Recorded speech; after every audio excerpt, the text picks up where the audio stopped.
नमस्कार, मी करिश्मा. एलव्ही न्यूजच्या बातमीपत्रामध्ये आपल्या सगळ्या दर्शकांचे अगदी मनापासून स्वागत.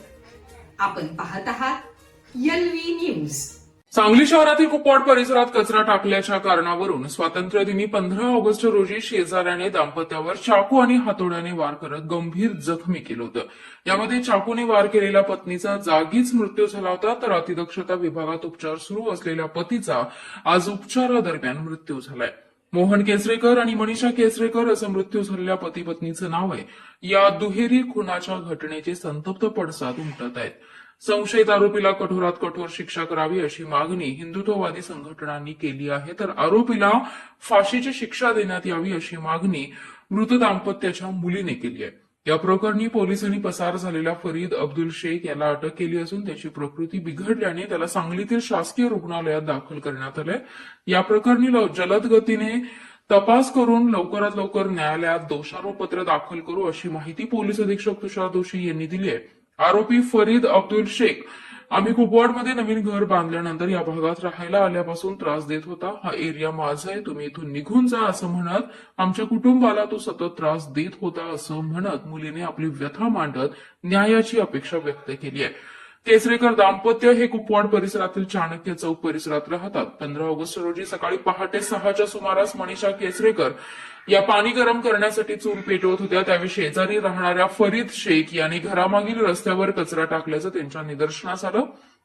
यावरून मनीषा यांनी शेख याला कचरा टाकण्याबाबत जाब विचारला. त्यातून दोघांमध्ये वाद झाला. दरम्यान मनीषा यांचे पती मोहन केसरेकर यांनी मध्यस्थी करण्याचा प्रयत्न केला. यावेळी संशयित फरीद शेख यांनी मोहन यांना कानाखाली मारली. त्यानंतर शेख हा घरातून हातोडा आणि चाकू घेऊन आला आणि मोहन यांच्या डोक्यात हातोड्याने प्रहार करून त्यांना गंभीर जखमी केलं. तसेच मनीषा यांच्या डोक्यात आणि पोटात चाकूने वार करत त्यांनाही गंभीर जखमी केलं.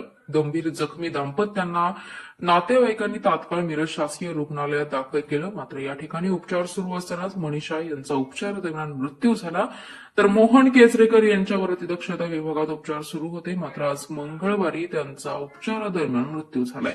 या घटनेचे संतप्त पडसाद उमटत आहेत. हिंदू मुस्लिम संघटनांनी देखील आरोपीला कठोरात कठोर शिक्षा देण्याची मागणी केली आहे. याच्यामध्ये 15 तारखेला जो एक दुर्दैवी घटना घडली होती, त्याच्यामध्ये एक महिला ती पहिलीच मृत झाली. त्यानंतर दुसरा म्हणजे पुरुषाचाही आज दुर्दैवी सकाळी मृत्यू झालेला आहे. आरोपीला अटक करण्यात आलेली आहे. संपूर्ण पुरावा हा ज्याचा जमा करण्यात येईल.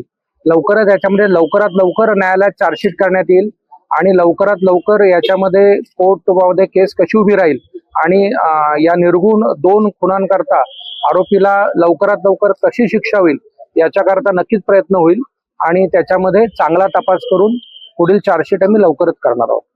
अन्य काय आरोपी वगैरे किंवा काय नाही, याच्यामध्ये जी घटना आहे त्याच्यानुसार आता एकच आरोपी आहे, त्याला अटक केलेला आहे. थोडं त्याला काहीतरी मेडिकल हे असल्यामुळे तो मेडिकल कस्टडीत आहे, आमच्या ताब्यात आहे.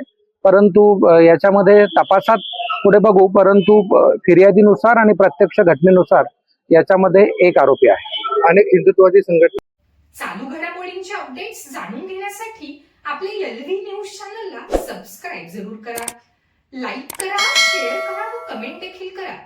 बेल आयकॉनवर प्रेस करा व नोटिफिकेशन्स मिळवा. पाहत रहा फक्त एलव्ही न्यूज. मुख्य संपादक विलास उत्तम लोखंडे.